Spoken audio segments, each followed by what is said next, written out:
আসসালামু আলাইকুম। ষষ্ঠ শ্রেণীর সুপ্রিয় শিক্ষার্থীবৃন্দ, আশা করছি তোমরা সকলে ভালো আছো। এখন শুরু করব তোমাদের ইংলিশ প্রথম বইয়ের লেসন 1 থেকে। আমরা ধারাবাহিকভাবে সবগুলো আলোচনা করব। লেসন 1 এর মধ্যে যা যা রয়েছে এভাবে করে লেসন 1, 2, 3, 4 বাকি সবগুলো আমরা সুন্দর করে আলোচনা করে এবং যেসব আনসারগুলো তোমাদের দেওয়া প্রয়োজন সেগুলো আমি তোমাদেরকে দিব। সাথে এখানে যে ছোট ছোট কতগুলো তোমাদেরকে গল্প দিয়েছে এবং স্টোরি দিয়েছে এগুলো আমরা পড়ব। কলামগুলো আমরা ম্যাচ করব। এভাবে করে আমরা প্রতিটি লেসন আলাদা আলাদা করে প্রতিটি ভিডিওর মাধ্যমে জানার চেষ্টা এবং এখানে যে কাজগুলো দিয়েছে কাজগুলোর ব্যাখ্যা আমরা জানার চেষ্টা করব এবং সমাধানগুলো জেনে নিব। চলো প্রথম থেকে দেখে নিই। প্রথমে কি আছে, going to a new school মানে নতুন বিদ্যালয়ে যাওয়া।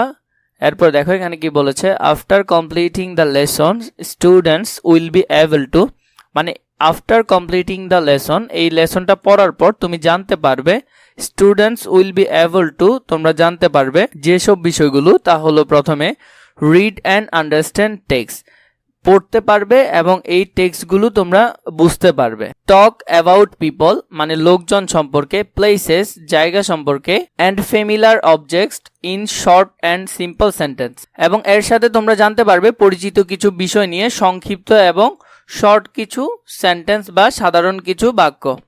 এরপরে রাইট শর্ট প্যারাগ্রাফস, তোমরা ছোট অনুচ্ছেদ লিখতে পারবে, সংক্ষিপ্ত অনুচ্ছেদ তোমরা এখানে লিখতে পারবে। এ নাম্বারে দেখো কি বলেছে, Tarun has move to a new city with his parents, মানে তারুণ তার বাবা মায়ের সাথে উইথ হিজ প্যারেন্টস তার বাবা মায়ের সাথে একটা নতুন শহরে চলে গেল। He is going to a new school, সে একটি নতুন বিদ্যালয়ে যাচ্ছে। অ্যান্ড হিজ নিউ টিচার, এবং তার নতুন শিক্ষক, has given him the following form to fill out, এখানে ওকে একটি কি দিয়েছে, ওকে একটি ফর্ম দিয়েছে এবং সেটি পূরণ করতে বলেছে। His teacher wants to know more about him, তরুণের শিক্ষক তার সম্পর্কে আরো বেশি জানতে চায়। Read the form and see what Tarun was written about himself, ফর্মটা তোমরা পড়ো এবং এখানে তরুণ তার সম্পর্কে কি কি লিখেছে তা একটু দেখো। যেমন মাই নেম ইজ তরুণ চৌধুরী, এরপরে I am 11 years old, I have brown eyes, brown hair, and I am 4 feet 3 inches tall. I am good at playing football and drawing. My hobbies are collecting stamps and readings. I like to read comic books and eat peanuts. Peanuts মানে হলো চীনাবাদাম। I really don't like any kind of soft drinks, আমি সত্যিকার অর্থে কোনো প্রকার কোমল পানীয় পছন্দ করি না। এরপরে দেখো এখানে আমাদেরকে দিয়েছে, নিজেরা আমরা এটা পূরণ করব। A1 আমাদেরকে বলেছে now write down similar information about yourself, মানে এখানে তোমার তথ্য দিয়ে এই ফর্মটি পূরণ করতে হবে। চলো আমরা যদি একটু নমুনা দেখে নিই। উত্তরে চাইলে আমরা লিখতে পারি my name is Rafsan Ahmed Abdullah. My name is Rafsan Ahmed Abdullah, আমার নাম Rafsan Ahmed Abdullah. I am 12 years old, আমার বয়স 12 বছর। I have black eyes, আমার চোখ কালো। black hairs, কালো চুল। and I am 4 feet 9 inches tall, এবং আমার উচ্চতা হলো 4 foot 9 inch. I am good at playing carom and chess, আমি ক্যারাম এবং দাবা খেলায় ভালো। My hobbies are traveling, আমার শখ হলো ভ্রমণ করা। and watching, এবং টেলিভিশন দেখা। I like to operate computer and eat chicken fry, আমি কম্পিউটার চালাতে এবং মোরগ ভাজা খেতে পছন্দ করি। I really don't like any kinds of meat, আমি সত্যিকার অর্থে কোনো প্রকার লাল মাংস পছন্দ করি না। এরপরে বি নাম্বারে যদি আমরা খেয়াল করি, আমাদেরকে এখানে একটি প্যাসেজ দিয়েছে, আমরা এটি পড়ব। বি নাম্বারে আমাদেরকে বলেছে read the following passage about Tarun's first day in the new school, মানে তরুণের যে প্রথম দিনের স্কুল তা কেমন ছিল। এরপরে যদি আমরা দেখি, my first day at the new school was interesting, নতুন বিদ্যালয়ে আমার প্রথম দিন আনন্দদায়ক ছিল। I was going to school with my father in a rickshaw, একটি রিক্সায় বাবার সাথে আমি আমার স্কুলে গিয়েছিলাম। এরপরে হলো we reached school after 15 minutes, 15 minute পর আমরা বিদ্যালয়ে পৌঁছালাম। My father said good bye and left me at the school gate, বাবা আমাকে বিদায় জানালো এবং স্কুলের গেটে ছেড়ে দিল। I went in and found that everyone had gone to school, আমি ভিতরে ঢুকে দেখতে পেলাম সকলে ক্লাসে চলে যাচ্ছে। I walked into my classroom and found a seat, আমি ক্লাসরুমে ঢুকলাম অ্যান্ড ফাউন্ড এ সিট, আমি একটি ফাঁকা জায়গা পেলাম। After sometimes a teachers come and warmly greeted us, কিছু সময় পর একজন শিক্ষক এলো অ্যান্ড ওয়ার্মলি গ্রেটেড আস, এবং তিনি উষ্ণ সম্বর্ধনা জানালেন।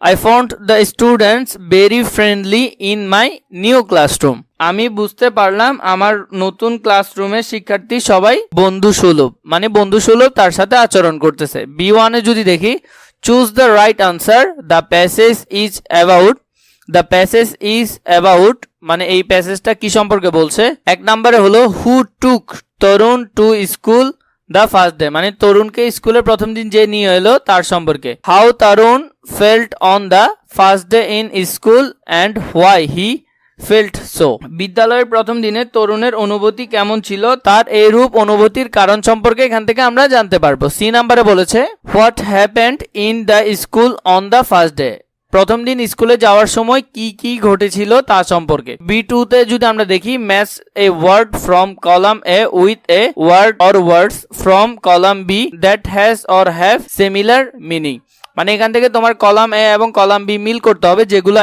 একই ধরনের অর্থ প্রকাশ করছে। প্রথমে আছে ইন্টারেস্টিং মানে আনন্দদায়ক, এটির সাথে হবে অ্যামেজিং মানে মজার। এখানে আছে ফ্রাইটেন্ড মানে ভীত, এটির সাথে হতে পারে অ্যাফ্রেইড মানে ভীত।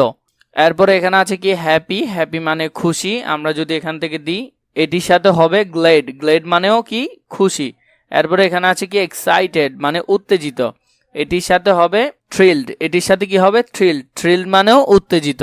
এরপরে এখানে আছে কি ওয়ার্মলি, ওয়ার্মলি মানে আন্তরিকভাবে, এটি হবে লাভলি, লাভলি মানে ভালোবাসার সাথে।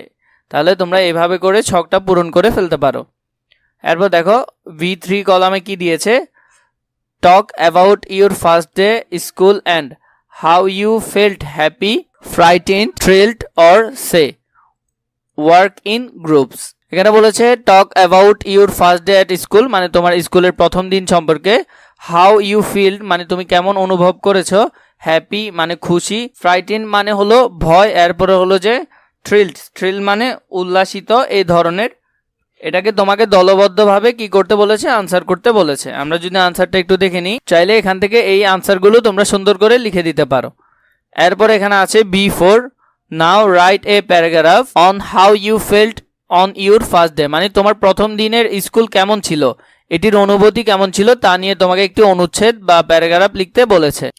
এখানে দেখো, এখানে আমাদেরকে একটি প্যারাগ্রাফ লিখতে বলেছে, এই অনুসারে আমি এখানে একটি প্যারাগ্রাফ দিয়ে দিলাম তোমাদেরকে। এটি থেকে তোমরা চাইলে দেখে লিখে ফেলতে পারো বা চাইলে মুখস্থ করে ফেলতে পারো।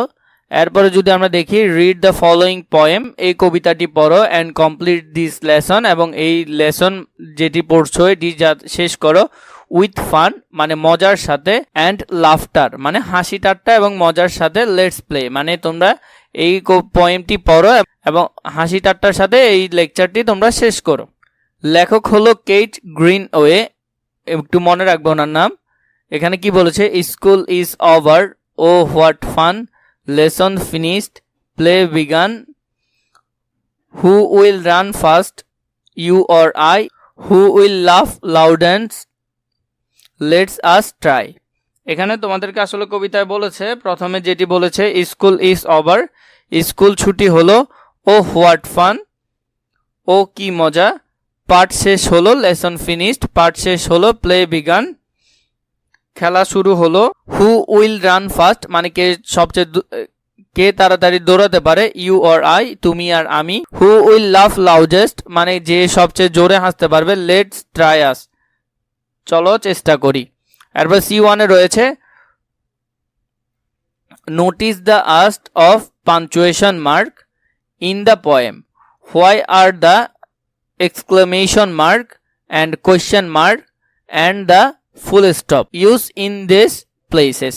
Notice the use of punctuation মানে এখানে খেয়াল করো, নোটিস মানে কি এখানে খেয়াল করো এই কবিতার মধ্যে punctuation mark in the poem, এই কবিতার মধ্যে যে পাঞ্চুয়েশন মার্ক বা বিরাম চিহ্নগুলো রয়েছে, why are the exclamation mark মানে কোথায় এক্সক্লেমেশন মার্কটা ব্যবহার করা হয়েছে, দ্য কোয়েশ্চেন মার্ক এবং কোয়েশ্চেন মার্ক কোথায় ব্যবহার করেছে, এগুলো তোমাদেরকে খেয়াল করতে বলেছে।